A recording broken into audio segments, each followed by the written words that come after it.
Hello दोस्तों, आज हम यूपी की जीके के बारे में बात करेंगे। और यूपी की जीके के बारे में स्पेशल जो एक हापुड़ ज़िला है उससे संबंधित जितने भी प्रश्न जो परीक्षा में आ चुके हैं वही प्रश्न मैं इस वीडियो में बताऊंगा। और कोई भी एक भी प्रश्न ऐसा नहीं होगा जो किसी न किसी परीक्षा में यूपी की में या कोई अदर स्टेट हो या केंद्र की परीक्षा हो उसमें ना आया हो। ठीक है। और मेरा एक ही फंडा है, इधर उधर की बात न करते हुए, टाइम ख़राब ना करते हुए सीधे पॉइंट पे चलते हैं। और पॉइंट क्या है? पहला प्रश्न क्या है दोस्तों? यूपी का क्षेत्रफल की दृष्टि से सबसे छोटा जिला कौन सा है? यूपी का क्षेत्रफल की दृष्टि से सबसे छोटा जिला कौन सा दोस्तों? तो दोस्तों कौन सा है? हापुड़। कौन सा है? हापुड़। ये तो हो गया अपना क्षेत्रफल की दृष्टि से सबसे छोटा जिला हापुड़। अगर इसका आपको क्षेत्रफल पूछ लेके कितना है तो 660 किलोमीटर स्क्वायर। ठीक है जी, 660 किलोमीटर स्क्वायर। अच्छा दोस्तों, ये तो किलोमीटर स्क्वायर में आ गया। अगर बाय द वे आपको मील में पूछ ले तो 250 मील स्क्वायर, ये मील में है। ठीक है जी। और दोस्तों ये जो क्षेत्रफल की दृष्टि से सबसे छोटा जिला है तो दूसरा कौन सा है? अगर बाय द वे पूछ ले, पेपर कठिन बना दे, तो दूसरा जो छोटा जिला है वो गाजियाबाद। कौन सा है? गाजियाबाद। गाजियाबाद का क्षेत्रफल कितना है? 910 किलोमीटर स्क्वायर। कितना? 910 किलोमीटर स्क्वायर। और दोस्तों मैं एक और बात बता दूं आपको, फिर उससे थोड़ा सा बड़ा तीसरा छोटा जिला कौन सा है? भदोई। कौन सा है? भदोई। उसका क्षेत्रफल कितना है? 10-15, मतलब 1015 किलोमीटर स्क्वायर। ठीक है जी। और अगर उससे भी थोड़ा सा और चौथा छोटा जिला पूछ ले तो कौन सा है दोस्तों? शामली। कौन सा है? शामली। और उसका क्षेत्रफल कितना है? 1043 किलोमीटर स्क्वायर। इतना आपको याद रखना है। और क्षेत्रफल की दृष्टि से सबसे बड़ा जिला पूछ ले तो लखीमपुर खीरी है। कौन सा है? लखीमपुर खीरी। और उसका क्षेत्रफल मैं बता चुका हूँ 7680। कितना? 7680 किलोमीटर स्क्वायर। ठीक है जी। आगे चलते हैं नेक्स्ट क्वेश्चन पे। हापुड़ जो जिला है वो एनसीआर में शामिल है। किस में शामिल है? एनसीआर में शामिल है। दोस्तों एनसीआर का मतलब होता है नेशनल कैपिटल रीजनल, हिंदी में राष्ट्रीय राजधानी क्षेत्र। ठीक है जी। अब एनसीआर में अगर आपको पूछ ले कि एनसीआर में यूपी के कितने ज़िले शामिल हैं तो 8 ज़िले शामिल हैं। कौन से कितने ज़िले शामिल हैं? 8 ज़िले। अगर आप नाम लिखना चाहो तो लिख सकते हो। कौन सा? मेरठ, गाजियाबाद, गौतम बुद्ध नगर, बुलंदशहर, हापुड़, मुजफ्फरनगर, शामली और बागपत। ये 8 ज़िले एनसीआर में शामिल हैं। ठीक है जी। और दोस्तों मैं एक बात और बता दूं आपको, एनसीआर में टोटल अभी तक 23 ज़िले शामिल हैं। कितने ज़िले शामिल हैं? 23 ज़िले। 13 हरियाणा के, 8 यूपी के और 2 राजस्थान के। इतना आपको याद रखना है। एक क्वेश्चन और आप नोट कर सकते हो, आपसे पूछ ले कि एनसीआर में कितने राज्य शामिल हैं तो 3 राज्य शामिल हैं। कौन कौन से? हरियाणा, यूपी और राजस्थान। ठीक है जी। और मैं यूपी के 8 ज़िले बता चुका हूँ जो एनसीआर में शामिल है। और राजस्थान के कौन कौन से ज़िले शामिल हैं दोस्तों? तो भरतपुर और अलवर। कौन कौन से? भरतपुर और अलवर। इतना आपको याद रखना है। एक प्रश्न और जो बहुत आता है परीक्षाओं में, पूछ लेता है कि दिल्ली को, जो हमारी राजधानी है, भारतीय राजधानी नई दिल्ली है, दिल्ली को एनसीआर का दर्जा किस वर्ष दिया गया? 1991 में। कब दिया गया? मैं लिख देता हूँ यहाँ पे, 1991 में उसे एनसीआर का दर्जा दिया गया। और ये पूछ रहा था कभी कभी कि कौन से संविधान संशोधन के तहत? 69वें संविधान संशोधन के तहत। इतना आपको याद रखना है। ठीक है जी। वीडियो लंबी हो जाएगी, मैं तो बहुत क्वेश्चन बता दूं। ठीक है जी। तो फिर मुझे दिक्कत आती है अपलोड करने में, वरना मैं तो बहुत प्रश्न बता दूं। ठीक है। नेक्स्ट क्वेश्चन क्या है? हापुड़। हापुड़ किस वर्ष जिला बना? मतलब जो हापुड़ है ये किस वर्ष जिला बना दोस्तों? 2011 में। किस वर्ष बना? 2011 में। दोस्तों 2011 में 3 जिले शामिल हुए नए। कौन कौन से? हापुड़, संभल और शामली। कौन कौन से? हापुड़, संभल और शामली। और दोस्तों एक बात मैं और बता दूं आपको, जो हापुड़ जिला है इसको किस जिले से निकाल कर बनाया गया या काट कर बनाया गया? गाजियाबाद से। किससे? गाजियाबाद से। और एक प्रश्न मैं और बता दूं आपको, जब हापुड़ जिला बना था तब यूपी के मुख्यमंत्री कौन थे? तो सुश्री मायावती। कौन थी? मायावती। इतना आपको याद रखना है। ठीक है जी। अगला प्रश्न, जो हापुड़ जिला है इसका उपनाम या अन्य नाम आपसे पूछ लेता है तो क्या कहोगे आप? पंचशील नगर। क्या? पंचशील नगर। दोस्तों एक क्वेश्चन और मैं बता दूं आपको, अगर आपसे पूछ ले कि इसका पंचशील नगर नाम किसने रखा था तो मायावती जी ने। किसने? मायावती जी ने। अगला प्रश्न दोस्तों मैं एक बात और बता दूंगा आपको, हाँ फिर आगे जाके अखिलेश जो हमारे यूपी के मुख्यमंत्री थे अखिलेश यादव, उन्होंने इसका नाम फिर दोबारा हापुड़ कर दिया था। इतना आपको याद रखना है, ठीक है जी। नेक्स्ट क्वेश्चन क्या है, गढ़मुक्तेश्वर मेला। गढ़मुक्तेश्वर मेला यूपी के किस शहर में लगता है? हापुड़ में। किस में लगता है दोस्तों? हापुड़ में। इतना आपको याद रखना है, कई बार आ चुका है, आपको विश्वास ना हो आप किताबों में देखो, किसी न किसी किताब में मिल जाएगा कि गढ़मुक्तेश्वर मेला आया है नहीं आया परीक्षा में, तो ये कई बार आ चुका है, ठीक है जी।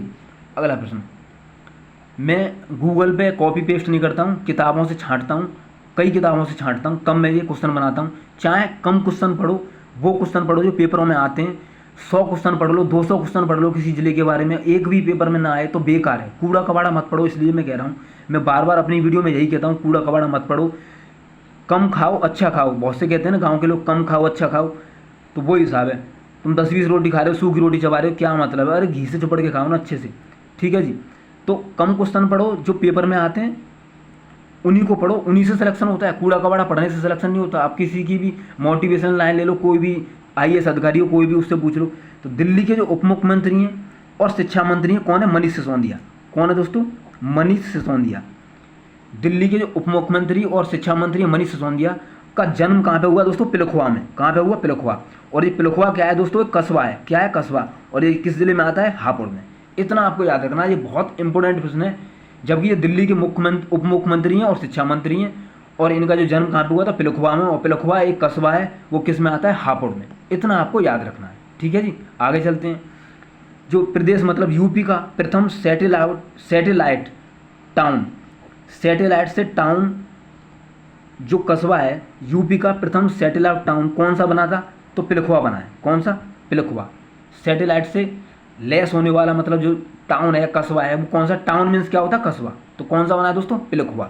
इतना आपको याद रखना है। हापुड़ को पहले हरिपुर के नाम से जाना जाता था। किसके नाम से जाना जाता था? हापुड़ को पहले हरिपुर के नाम से जाना जाता था, ठीक है जी। अगला प्रश्न, ब्रज घाट। ये कई बार आ चुका है दोस्तों। ब्रज घाट, ब्रज घाट कहाँ पे स्थित है? गढ़मुक्तेश्वर में। और गढ़मुक्तेश्वर मैंने बता दिया आपको किस में आता है? ये हापुड़ में आता है, ठीक है जी। अगला प्रश्न, हापुड़ किस मंडल के अंतर्गत आता है? ये कई बार पूछा हुआ प्रश्न है। हापुड़ किस मंडल के अंतर्गत आता है? तो दोस्तों मेरठ मंडल के अंतर्गत आता है। किस मंडल के अंतर्गत आता है?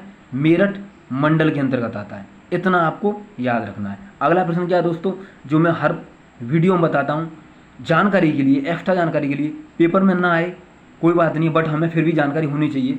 क्या है? RTO कोड या व्हीकल कोड या वाहन पंजीकरण संख्या UP 37। अगर UP 37 की कोई आपको गाड़ी दिखती है तो आप समझ जाओ कि ये हापुड़ की गाड़ी का कोड है, हापुड़ RTO कोड है, ठीक है जी।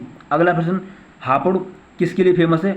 घरेलू सजावटी सामान, एक जिला एक उत्पाद के तहत घरेलू सजावटी सामान या घरेलू फर्नीचर भी कह सकता है आपको। क्या कह सकता है? घरेलू सजावटी सामान और घरेलू फर्नीचर। ऐसा होता है, मैं बता दूं कैसे प्रश्न आता है, आपको 4 किसी जिले के उत्पाद दे देगा। क्या दे देगा? 4 किसी जिले के उत्पाद दे देगा, 4 शहरों के नाम दे देगा, कह देगा इनमें इनको सही मिलाइए या सही मिलान कीजिए। मैं जैसे बता देता हूँ एग्जाम्पल के तौर पे, जैसे टेराकोटा मान लो, और एक दे दिया आपको ये घरेलू फर्नीचर, ठीक है, पेठा दे दिया और इत्र दे दिया। बहुत हैं ऐसे यूपी के कई जिलों के वो ब्रांड हैं। ताले दे दिए, ठीक है, फिरोजाबाद की चूड़ी दे दी। तो इनको जैसे फिरोजाबाद की चूड़ी हो गई, पेठा कहाँ का हो गया? आगरा का हो गया, ठीक है, ताले कहाँ के हो गए? अलीगढ़ के हो गए। घरेलू फर्नीचर कहाँ का हो गया? हापुड़ का हो गया, ठीक है। ऐसे ही टेराकोटा कहाँ का हो गया? गोरखपुर का हो गया। चिकनकारी जो उद्योग है वो किसका है? लखनऊ का हो गया। ऐसे करके जी मैचिंग क्वेश्चन आ जाते हैं, ऐसे आपको याद रखना है, ठीक है जी। आगे चलते हैं। तहसील, अगर तहसील की बात करें हापुड़ में तो दोस्तों 3 तहसील हैं। कितनी तहसील हैं? 3 तहसील हैं। कौन कौन सी हैं? एक तो हापुड़, ये हापुड़ के नाम पे, एक धौलाना और एक गढ़मुक्तेश्वर। ये 3 तहसीलें। और गढ़मुक्त तहसील में क्यों बताता हूँ? तहसील में तभी बताता हूँ जब कोई तहसील किसी प्रश्न में आई हो, वरना मैं तहसील बताता नहीं हूँ और चैनलों की तरह। ये मेरी खास बात है। तो गढ़मुक्तेश्वर कहाँ पे आया था दोस्तों? ब्रजघाट स्थित है कहाँ पे? गढ़मुक्तेश्वर में। और गढ़मुक्तेश्वर मेला लगता है कहाँ पे? हापुड़ में। इसलिए मैंने ये तहसील के नाम बताएं, ठीक है जी। आगे चलते हैं। हापुड़ से कितने जिले सीमा साझा करते हैं या हापुड़ से सटे जिले? कितने दोस्तों? 4 हैं। कौन कौन से? गाजियाबाद, मेरठ, अमरोहा और बुलंदशहर। कौन कौन से? गाजियाबाद, मेरठ, अमरोहा और बुलंदशहर। दोस्तों मैं एक बात मैं आपको और बता दूं, 1974 तक जो ये हापुड़ था ये मेरठ जिले के अंतर्गत आता था, बट 1974 के बाद ये गाजियाबाद में मिला दिया गया और सन 2011 में गाजियाबाद से काटकर ये नया जिला बना दिया गया। और जब मुख्यमंत्री कौन थी? मायावती जी थी, मैंने बता दिया आपको पहले प्रश्न में ही। ठीक है जी, आगे चलते हैं। रसद आपूर्ति नेटवर्क हेतु लॉजिस्टिक पार्क ये यूपी के किस शहर में प्रस्तावित किया गया दोस्तों? हापुड़ में। किस में प्रस्तावित किया गया? हापुड़ में। और प्रस्तावित किया गया, अभी ये बना नहीं है। ठीक है जी, करंट अफेयर्स का क्वेश्चन मान सकते हो आप। दोस्तों इस वीडियो में मैंने 15 प्रश्न बताए, कुछ एक्स्ट्रा प्रश्न जैसे मैं बता देता हूँ कि कौन सा छोटा जिला है, कौन सा बड़ा जिला है, और भी जो मैं प्रश्न एक्स्ट्रा बताता हूँ बहुत से छात्र क्या होते हैं स्किप करके वीडियो देखते हैं। क्या करते हैं? वो स्किप करके वीडियो देखते हैं, तो वो मेरा कोई नुकसान नहीं करते, वो अपना ही नुकसान करते हैं। मैं ये कई बार कई वीडियो में बता चुका हूँ कि प्लीज़ कोई भी छात्र स्किप करके वीडियो ना देखा करे, जिससे उसका ही लॉस है, मेरा कोई लॉस नहीं है। तो दोस्तों हापुड़ से संबंधित जितने भी प्रश्न बन सकते थे मैंने बहुत कई किताबों से छांटे हैं जी, तब बनाए हैं। मैं कोई गूगल पे नहीं गया, गूगल से उठाए कॉपी पेस्ट कर दिए कि कितने ब्लॉक हैं, कितने गांव हैं, क्या है, कुछ नहीं, कूड़ा कबाड़ा बिल्कुल नहीं। ठीक है जी। तो दोस्तों और एक और बात बता दूं मैं, कोई भी छात्र अगर नया है और आपको ऐसा लगता है कि वास्तव में अच्छे प्रश्न हैं और आपके लिए हेल्पफुल हैं, तो दोस्तों ज़रूर मेरे चैनल को सब्सक्राइब करें और घंटी बजा दिया करो तुरंत। टाइम तो बिल्कुल लगाया करो मत, घंटी बजा दो। अगर अच्छे से अच्छे प्रश्न चाहिए आपको और यूट्यूबर और यूट्यूब चैनल की तरह कूड़ा कबाड़ा नहीं चाहिए और डेली चाहते हो कि आप अच्छे से अच्छे प्रश्न मिलें, तो घंटी बजा दो, बेल आइकन दबा दो और लाइक कर दो। ठीक है जी, मिलते हैं नेक्स्ट वीडियो में। तब तक के लिए Radhe Radhe, God bless you. और हाँ, साथ के साथ नोट्स बनाते रहो अपने, बहुत अच्छे नोट्स हैं, बहुत अच्छे प्रश्न हैं। ठीक है जी, कोई नहीं बताएगा आपको इतनी जानकारी और ऐसे अच्छे प्रश्न कोई नहीं बताएगा। ठीक है जी, तो मिलते हैं next video. Radhe Radhe, God bless you. अपना ख्याल रखें सब, बाय बाय।